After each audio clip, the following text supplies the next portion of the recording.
Windsor's Country Mornings with Cordell. Hey Cordell, how you doing? Pretty good, brother. It's been a long time. Been a while, hasn't it? It has been. You still look good though. Oh, You've thanks. been. Yeah, yeah, yeah. You look fantastic. What's your Growing secret, my hair. man? You're I'm working growing my out. hair out.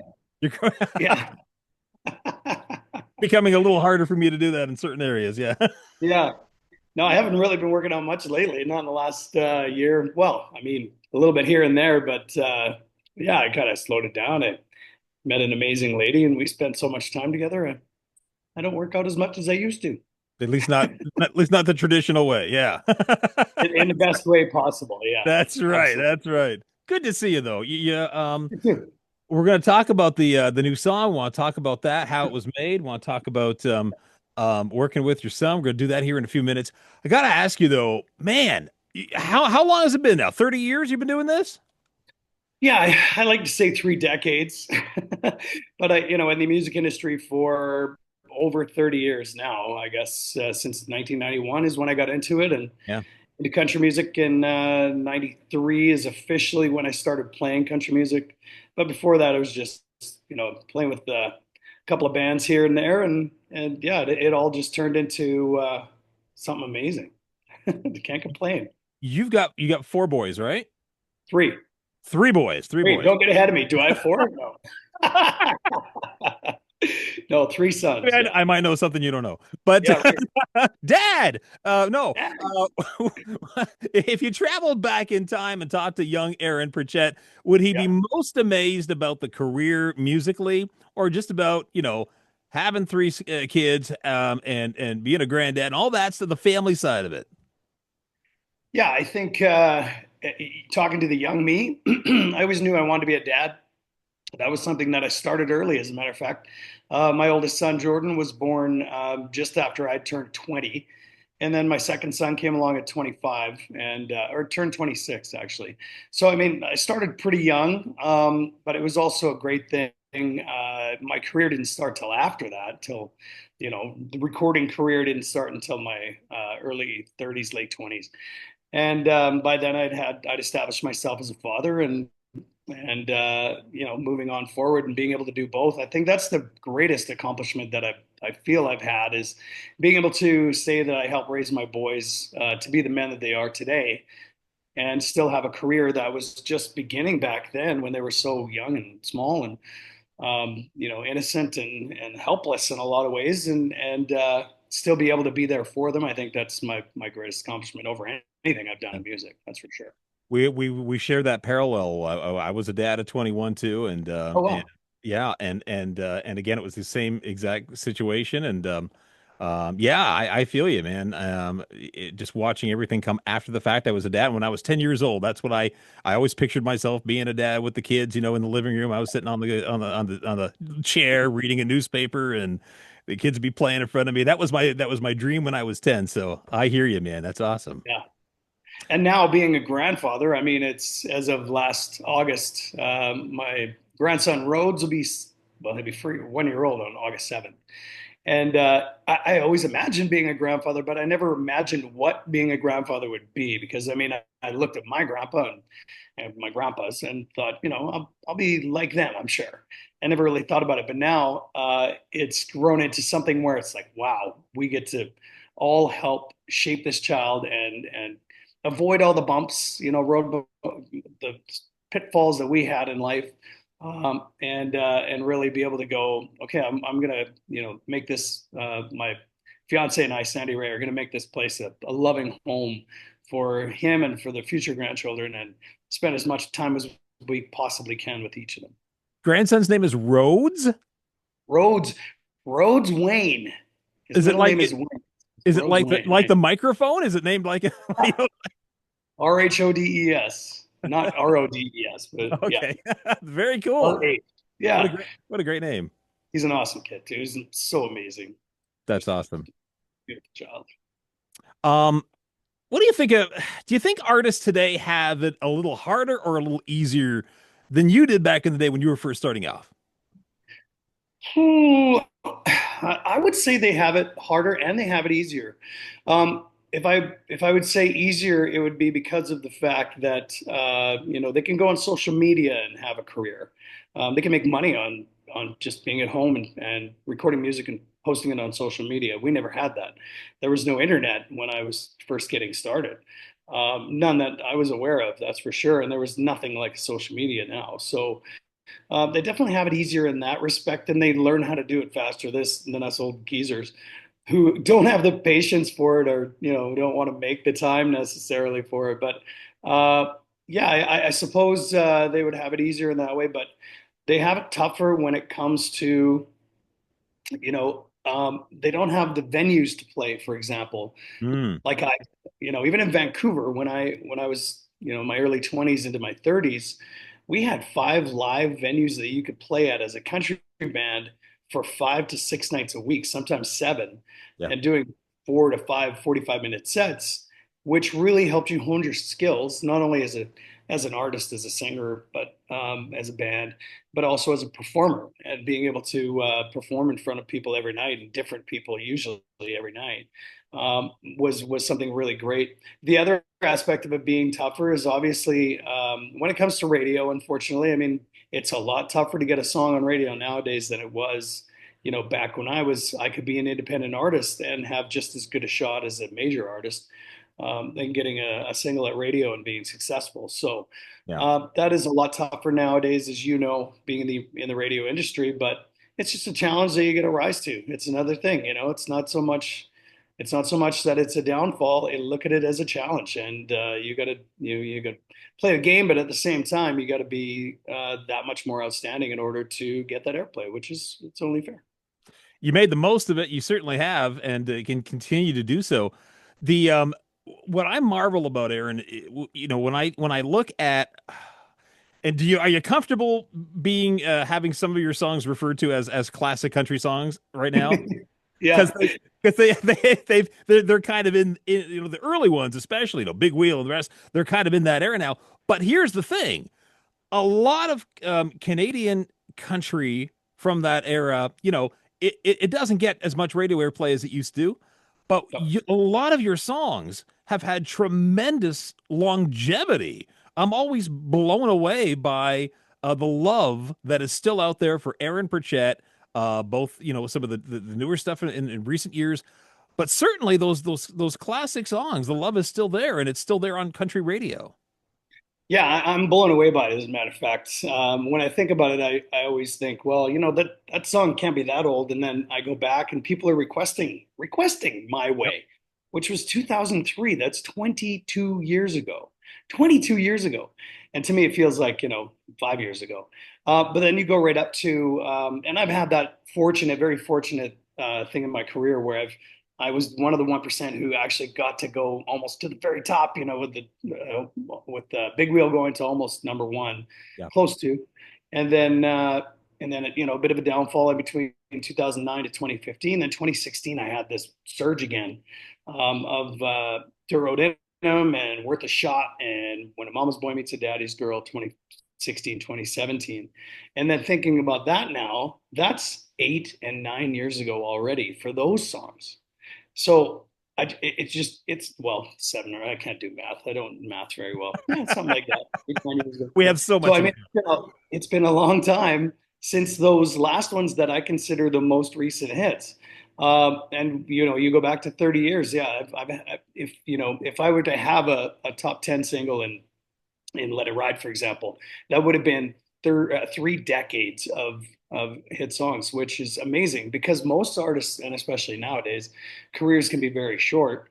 Mhm. They were pretty short back then too. You'd get 5 or 6 years out of a career and then they're gone. And I guess it boils down to I really can't do anything else.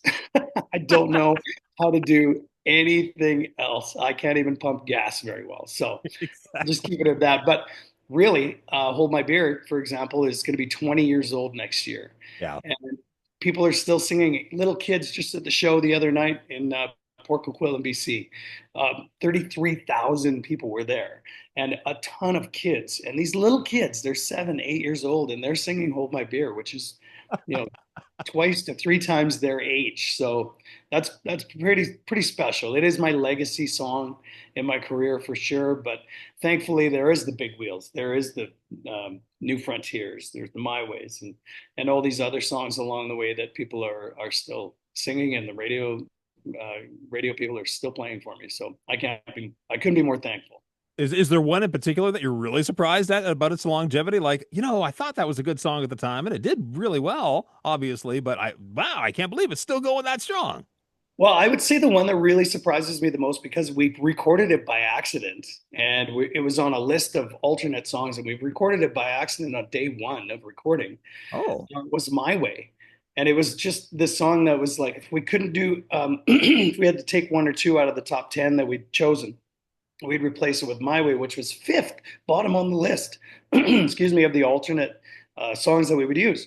So for some reason, we recorded on day one, and yet to this day, people still love My Way. And I just loved the song when I heard the demo. Derek Rattan co-wrote it with Tim Taylor, another Canadian.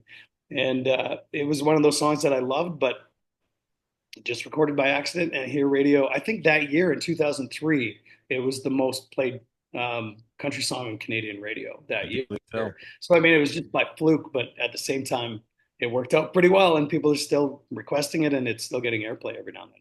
Speaking of great songwriters, "Let It Ride" that was co-written by Red Akins, right?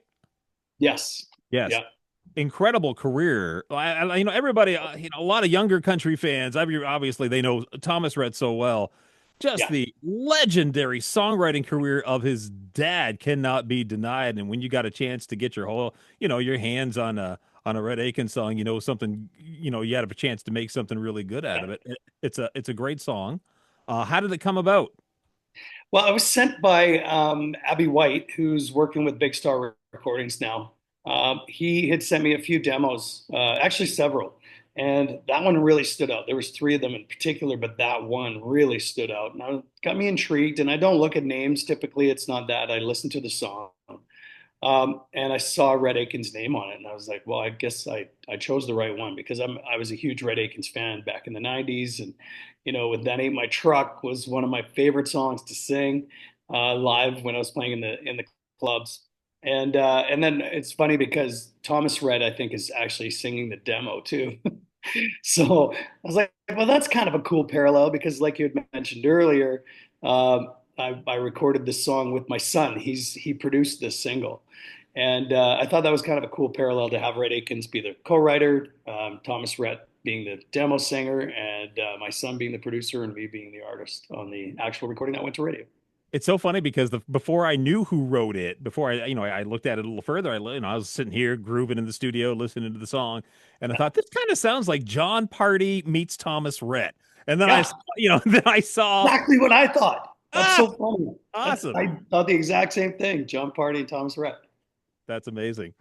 Um, Mhm. and okay, so let's talk about this. You're working with your son, and Yeah. you've worked. Obviously, Jordan has somewhat followed in your footsteps. I mean, a very successful guitarist, Faber Drive, and of course, as a producer, he has just, I mean, continuously elevated this game. He's right up there with the best. And now, is this two albums that he's done with you? Well, this was the additional single to that album, technically. Okay, gotcha. Yeah, so he did the last album, Demolition, and we did all that live in the studio. I wanted more of a live feel and just, create an album that we loved hearing, as opposed to, there's multiple ways of doing it. You can do partially in studio, partially at home. You can do all at home as well. But that album, we went into the studio and recorded live off the floor, and it just sounded so awesome. And then this one, he wanted to try something new, and had live players on it, but it was remote. So Hmm. we got him to basically get everybody to fly him the tracks, and a couple of guys went to his studio that Jordan has in Sherwood Park, Alberta, and record some of the tracks there. So and I went up there one day, just sang the vocals, and went back home and drove back home, and ended up, a day later, he's like, I got it done. It's all mixed and it sounded just phenomenal. So yeah, Amazing. it's pretty well processed nowadays, but it's a little easier, but at the same time, not necessarily for him. He still had a lot of work to do. And feeling and being able to work with your son as closely as you have. You've done gigs together. yeah, and that, in the studio now together, and what is that like? To just describe that feeling to me. Well, proud as a father. Obviously, you're sitting there and your little creation that you produced is now directing you and producing you in a studio. So yeah, Is he a hard ass, or is he a hard ass on you? Is he like is he always giving you notes, or is he like to uh, give you the benefit of the doubt? he definitely can be a hard ass on me, actually. Yeah, at times, and it's always for the better. Even though I feel like, well, I don't think I have another track in me. I don't have another, take in me. He's like, you do. You've got another one. I know. I can hear it. It's actually getting better. And I think it's pushing, but at the same time, it's a confidence builder. And then before you know it, you've got the track that you want, and everything comes up roses. So it's fun working with him, but at the same time, it was hard at first to take direction from him because it's like, no, I know better. I'm your dad, as opposed to going, no, I respect who he is and what he does for this. This is his job that he was hired to do, and I will take all the direction from him every day for sure. Awesome. Back in town, back in Windsor, Essex. Here, you've Yeah, been here a number of times over the years. Do you have any fond memories of playing locally? I do. Yeah. Well, we played a few times down there. I Yeah, think, as a matter of fact, we played the casino one time, right? At I the think so. Yeah, I do believe so. Yeah. Yeah, and I remember that being a big venue and being kind of overwhelmed because that was fairly early in my career, and I was just like, wow, this is pretty crazy. And then to me, it's always wild. And I lived on a border town forever in Langley, BC, where it's you're on the border with the U.S. It's right there. You could drive along Zero Avenue, and one side's the U.S., the other side's Canada. But when you get to Windsor, for example, in particular, it's pretty wild to be able to see that right across the lake to Detroit and the different cities that are right across from each other is so amazing. I'm always fascinated by that. But I love the whole very Southern Ontario vibe. Everybody down there is very country, which is so cool to see for somebody who's made a career in country music for so long. And it never gets it never gets unfun. It's always so much fun coming there. The one thing is I've warned my fiance who's coming with me on this trip. I said, you better not bring sweaters because you're going to feel like you're wearing a wet sweater already with the humidity. It's so hot, Aaron. It has been so hot this week. I It is just, know. oh my gosh. Well, that's good. I mean, it's been pretty warm and on and off here, but just don't get that humidity. I'm in Alberta now, so Yeah. I live in between Calgary and Edmonton, close to Red Deer, and we just don't get the humidity here at all. But I prepared her for it. I said, just make sure you're wearing tank tops and light clothing. My brother and sister live in Fort McMurray. So yeah, Oh so yeah. they tell their stories. It gets a little hotter depending on if what's going on with the forests up there. But The forest fires, but the craziest thing here is all the lightning, the thunder and lightning storms that come through, and you can see them for miles coming. It's just oh the wow. wildest thing. I'm from Yeah. BC, right? We see Yeah. them coming over a mountain and it hits you. You can see for a half an hour, 45 minutes before it hits. The scenery, all that stuff though has to be like such an inspiration when you're songwriting, right? Like being It able to is. oh, Yeah. Well, my fiance's got a house here, and she's been here her whole life. And the deck out back is just absolutely incredible. It's there's no houses in the way. It's just field, and then it hits hills and mountains just further on. And watching the sunsets is inspiring for sure. And it all right. it makes for a nice glass of wine sometimes sitting with my lady. That's awesome. Well, we'll have some wine, some beer, and we'll enjoy the Good. flatlands of Windsor, Essex this weekend when we see you here. Good. Looking forward to it, my friend. Me too, Cordell. Good to talk to you, man. It's been too You long. too. It has been. See you soon. You bet. It's Windsor's Country Mornings with Cordell. Weekdays 5:30 to 10 on Windsor's Country.